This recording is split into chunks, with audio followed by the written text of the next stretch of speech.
This is Super Yacht News with Sisman. Hi, welcome back to the channel. Just before we get started, I just want to let everyone know that you probably already noticed, but the name of the channel is changing. The channel will soon change from Sisman Superyachts to the Yacht Report.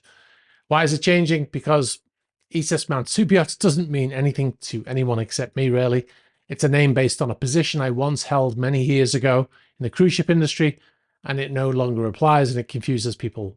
So as our channel has evolved over the years from a yachting interest video series, basically me walking around a marina, pointing at things and explaining what they are, now we do more reporting. We felt the name change was appropriate. I'd also like to welcome all the new subscribers. We've had 12,000 new subscribers in the last week, which is great news for us, although we appreciate it under not so great circumstances, but we still appreciate all the new subscribers anyway. So with that said, we'll get on to our first subject. Italian prosecutors in Sicily say they are investigating whether criminal charges should be brought against the captain for the sinking of the sailing yacht Basian. Now, prosecutors may also investigate a crew member who was on watch when the storm hit and survived the disaster. The possible charges are culpable shipwreck and manslaughter. Now, to be clear, this means they have started an investigation to decide if there is a case to charge those crew with criminal charges. They have not currently been charged with any criminal charges. Now, being placed under investigation in Italy does not imply guilt and does not mean charges will necessarily follow. Now, onto another subject. The Italian Air Force determined that the yacht was hit by a downburst. That is a fact. As mentioned in a previous video, however, we mentioned that it was possible, but now it's been determined as, yes, that actually happened. As we also mentioned previously, downbursts can be fatal for air crew. So it's no surprise really that the Italian Air Force has the equipment to monitor this type of event, which is very, very difficult to monitor, and ships do not have the equipment to monitor downbursts or tornadoes. The Air Force representative said there were forecasts of strong winds and a storm alert. He's talking about the night the yacht sank, but with good visibility and no suggestion of a tornado or downburst. He went on to say, given that the conditions were such, there wasn't anything to suggest there could be an extreme situation like this. So that should sit in everybody's minds, especially the people who are blaming crew already without any evidence. In fact, we have some video here somebody sent to us today that shows the type of weather event that may have happened. I think this is a tornado or a water spout, but it was, something very similar. And you can see what it does to the local area there.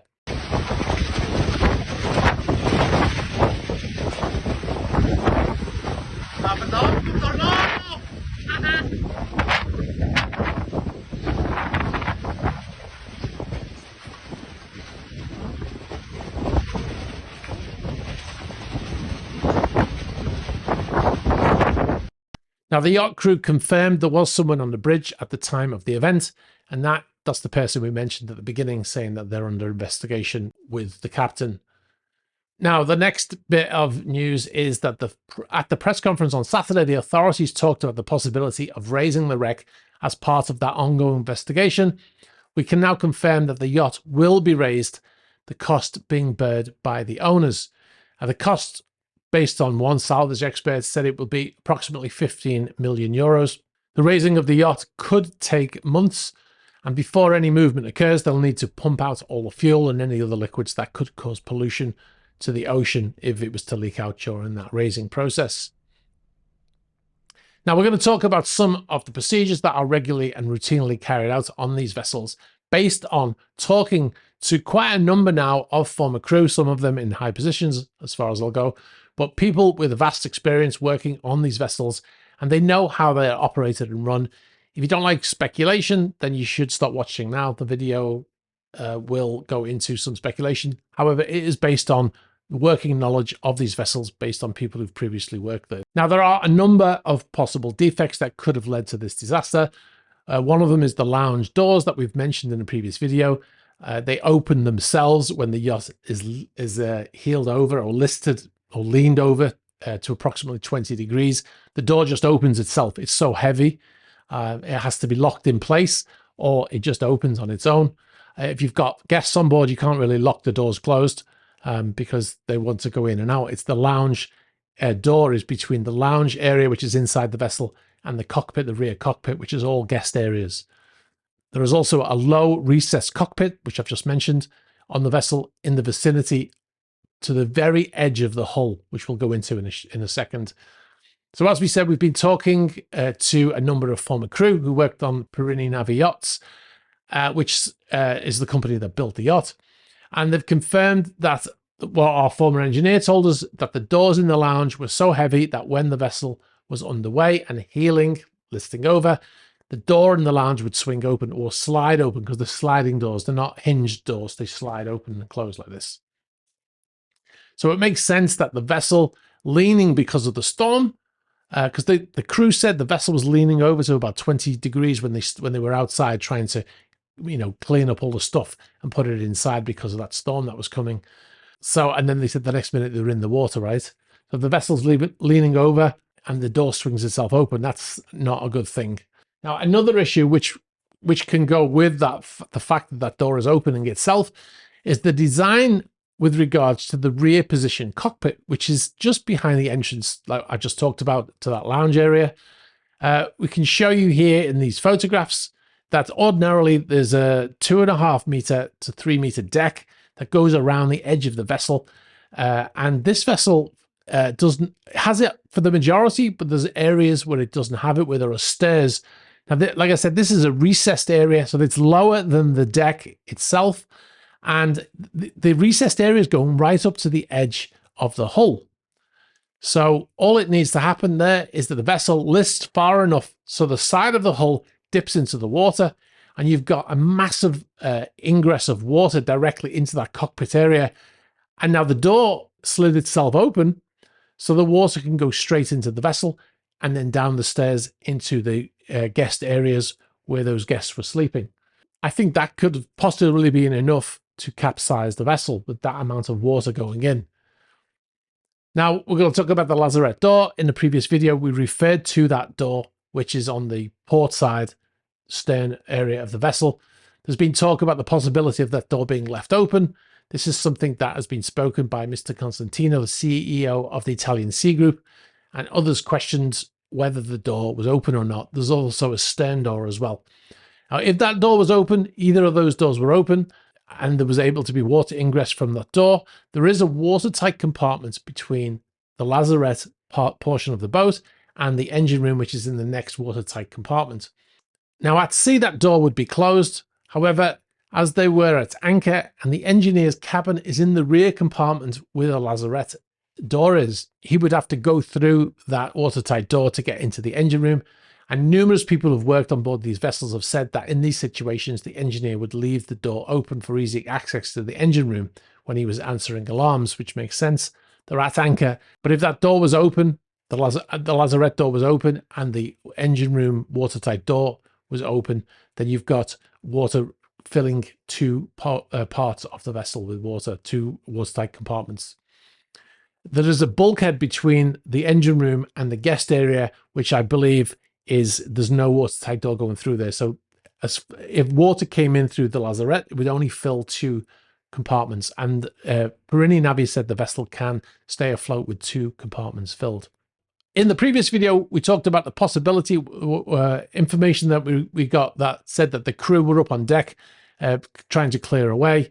Now, where they got on deck is another question, because based on my own knowledge of working in the industry and knowing how the way yachts operate, they always try to keep a divide between the crew and guest areas. So there's most likely a way for the crew to get out on deck without going through the guest areas.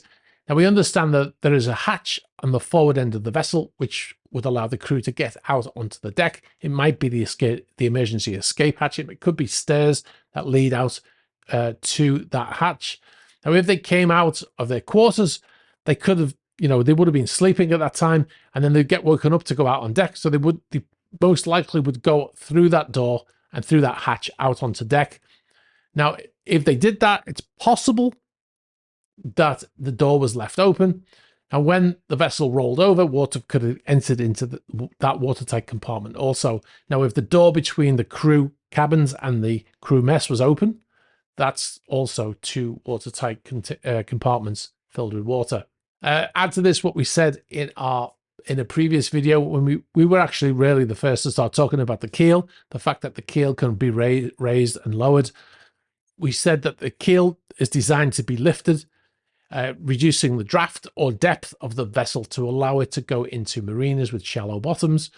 Various former employees of these types of yachts said that the keel would be lifted in the lifted position at anchor because of the noise it generated when it was in the down position. I believe it's something to do with the pivot being worn. In fact, when the vessel was underway with engines, the keel would still be in a lifted position because it wasn't required. The only time they used it was when they were using the sails. However, the side effect of this means that the vessel's stability was compromised to a certain extent. The vessel was designed to have the lifted keel, but it did compromise the center of gravity of the vessel.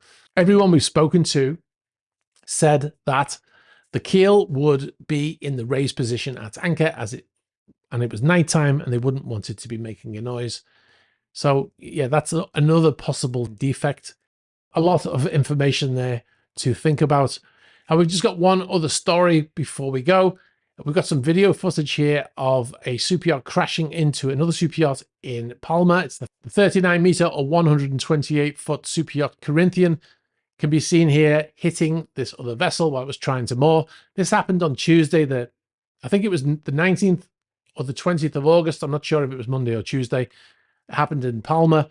The other yacht that was hit was the 50 meter yacht, motor yacht LEL. They say there was no damage to that other yacht that was hit, which is kind of unusual. Anyway, you can see the vessel heading towards the quayside there at speed, and you can see some of the crew members frantically running to the bow, trying to place fenders in between the bow of the vessel and the quayside, but to no avail, and the vessel crashes right into it.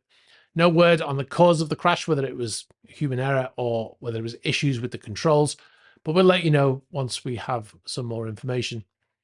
All right, thanks for watching. If you've got any information for us, especially about the Bayesian disaster, please be sure to get in touch. You can get us at our new email address, news@theyachtReport.co.uk. You can still get us on the old email address as well, but this is the new address. I'll put it in the ticker there so you can see it. All right, guys, thanks for watching, and I'll catch up with you soon. Bye-bye.